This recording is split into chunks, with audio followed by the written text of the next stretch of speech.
तिनं मात्र जाऊन तपश्चर्या करण्याकरता असताना सुरुवात केली. पुढे एक विषय असा सांगितला जातो, विचित्र वीर्याच्या सोबत दोघी जणीचा विवाह करण्यात आला. एक अंबिका आणि अंबालिका या दोघीचा विवाह एकच पुरुष म्हणजे विचित्र वीर्य यांच्यासोबत असणारा विवाह करण्यात आला. घटना अशी झाली, कालांतरानं थोडाच असणारा वेळ आणि कालावधीमध्ये थोडं असणारं आयुष्य जीवन जगल्याच्या नंतर दोन पत्न्या आणि विचित्र वीर्य थोडा आनंदामध्ये संसार चालत असताना कालांतरानं त्या विचित्र वीर्याला एक रोग झाला. रोग झाल्याच्या नंतर अनेक औषधोपचार करण्याकरता सुरुवात झाली, पण औषधोपचार करूनच सुद्धा त्या विचित्र वीर्याला मात्र गुण मात्र काही आला नाही. शेवटी विचित्र वीर्य मरण पावला.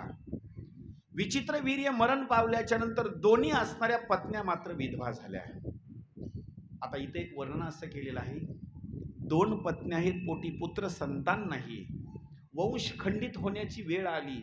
थोडासा भाग आता या ठिकाणी ऐकण्याकरता किचकट भाग आहे थोडासा, पण हे द्वापार युगामधला भाग आहे. आपण ऐकत असताना कलियुगामध्ये ऐकत आहोत. त्याचा आपल्या जीवनाशी काही संदर्भ लावायचा नाही किंवा काही नाही, फक्त एकूण ऐकायचं आणि काही गोष्टी असणार त्या सोडून द्यायच्यावर काही इथून पुढल्या. आता याला काही प्रमाण सांगतो. शकुंतला सूत कर्णशृंगी व्यास यांच्या नामे नाश पातकासी. आता इथून पुढलं जे कुळ मी तुम्हाला सांगणार आहे का नाही, हे थोडंसं विचित्र असणारा भाग आहे. विचित्र वीर्याला अग्नीमध्ये दहन करण्यात आलं. दोन असणाऱ्या पत्न्या विधवा झाल्या. सत्यवती हिला प्रश्न पडला सासूला, आता माझं जे कुळ आहे की नाही, पुढं कुळ बंद झाला तर नेमकं काय करावं. त्यावेळेला जो भीष्माचार्य आहे की नाही, भीष्माचार्याला विनंती केली, भीष्मा अरे बाबा एक काम कर, या तुझ्या भावाच्याच पत्नी आहेत, या दोघीला तूच अपहरण करून घेऊन आला होतास, या दोघीच्या सोबत आता तू लग्न कर. भीष्माचार्याने सांगितलं, आई अजिबात नाही, माझ्या वडिलाचा विवाह लावून देत असताना मी भीषण प्रतिज्ञा केलेली आहे, मी मात्र लग्न करू शकत नाही. त्यावेळेला भीष्माचार्याला भरपूर उपदेश केला, पण भीष्माचार्याने मात्र ती गोष्ट ऐकली नाही. भीष्माचार्याने एक युक्ती सांगितली, लक्ष करा बरं का, आता फक्त भाग थोडासा किचकट भाग आहे. भीष्माचार्यांनी आईला सांगितलं, आई अशी जर वेळ आली का नाही, तर अशी जर वेळ आल्याच्या नंतर एखादा गुणवान असणारा ब्राह्मण असणारा व्यक्ती पाहायचा. लक्ष करा बरं का, वंश खंडित जर होऊ लागला तर महाभारतामध्ये असा एक भाग सांगितलेला आहे, वंश जर खंडित होण्याची वेळ आली तर गुणवान असणारा तो ब्राह्मण पाहायचा आणि ब्राह्मणालाच विनंती करायची, आमचा वंश खंडित होत आहे, आमचा वंश पुढे चालवण्याकरता एका सुपुत्राची आम्हाला गरज आहे. हे द्वापार युगातला भाग आहे. त्या ब्राह्मणाकडून असणारा कृपेचा प्रसाद घेणे आणि वंशाचा असणारा पुढे देवा चालवणे हा एक भाग आहे. एवढं बोलल्याच्या नंतर काही गोष्टी पुढे सांगण्याकरता सुरुवात केल्या. त्याच वेळेला त्या सत्यवतीनं बोलण्याकरता सुरुवात केली, एक तू धर्माची गोष्ट मला ही सांगितलेली आहेस, पण खरं सांगू का, आणखी एक माझ्याजवळ असणारा एक पर्याय मात्र या ठिकाणी आहे. तू एवढी गोष्ट मला सांगितली, पण त्याच्या पुढे एक मी तुला गोष्ट सांगते, आजपर्यंत मी गोष्ट कुणाला सांगितलेली नाही, पण तू आज या ठिकाणी मोकळ्या मनानं मला काही धर्माची नीती सांगत आहेस, म्हणून मी सुद्धा तुला या ठिकाणी काही माझ्या जीवनामध्ये घडलेली पहिली काही गोष्ट सांगते. त्यावेळेला बोलण्याकरता सुरुवात केली, भीष्मा तुझ्या वडिलांच्या सोबत लग्न होण्याच्या अगोदर, लक्ष द्या बरं का, तुझ्या वडिलाच्या सोबत लग्न होण्याच्या अगोदर मला एक मुलगा झाला होता. कोण? त्याचं नाव आहे व्यास. आणि मी नाव हाकत होते, पराशर नावाचे ऋषी असणारे त्या नावेमध्ये येऊन बसले. माझं वय त्या ठिकाणी लग्नाच्या योग्य असणारं वय, माझ्याकडे इच्छा असणारी मागणी केली आणि त्यावेळेला माझ्या पोटी एक मुलगा जन्माला आला, त्याचं नाव व्यास. व्यास का नाव पडलं? अनेक वेदाचे खंड केले, भाग केले म्हणून व्यास.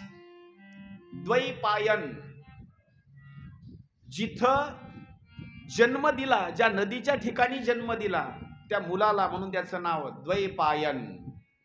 कृष्ण नाव का पडलं?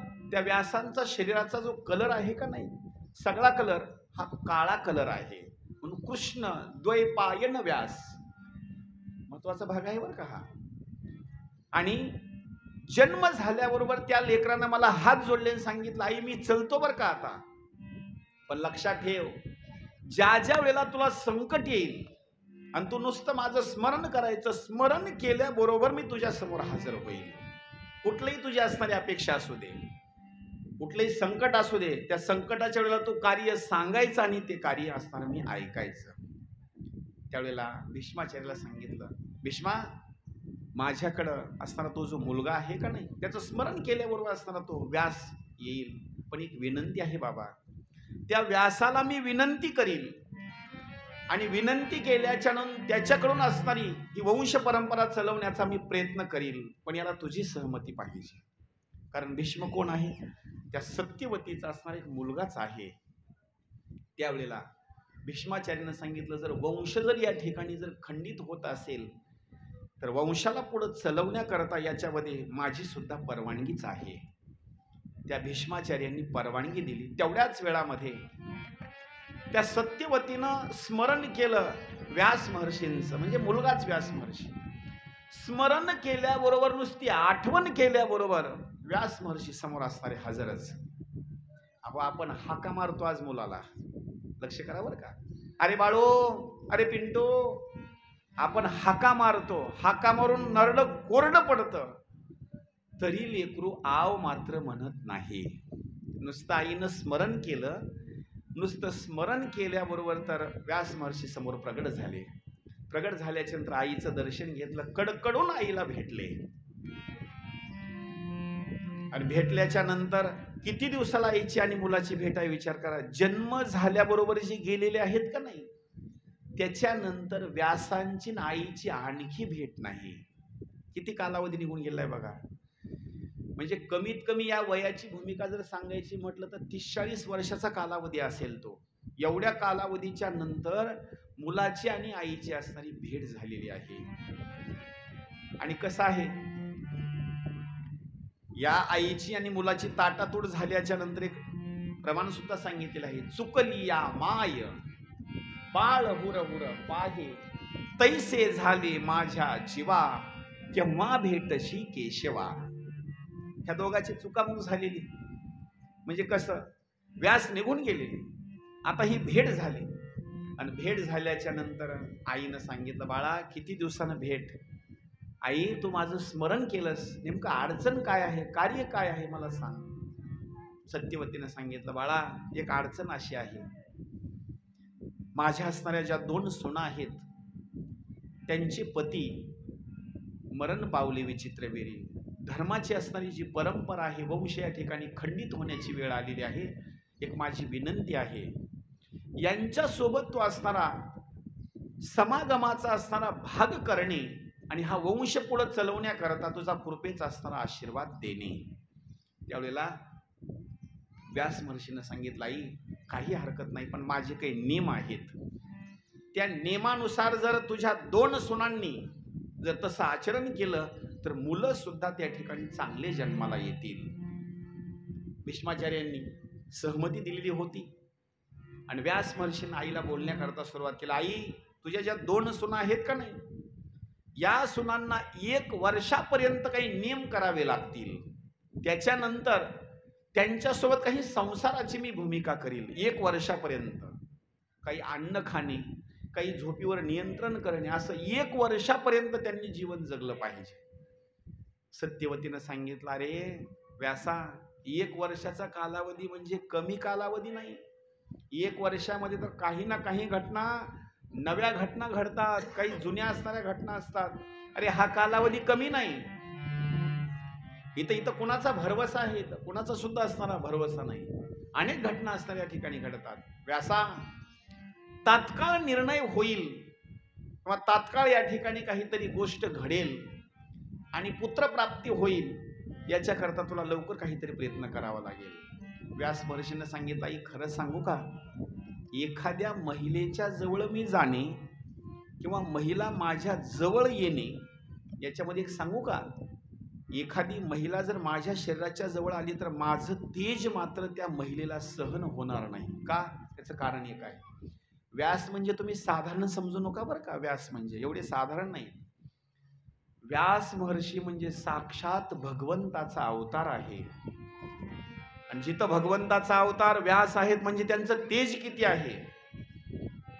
सहस्र दीपे दीप कैसी प्रकाशली प्रभा, उजळल्या दस दिशा गगना आली से शोभा.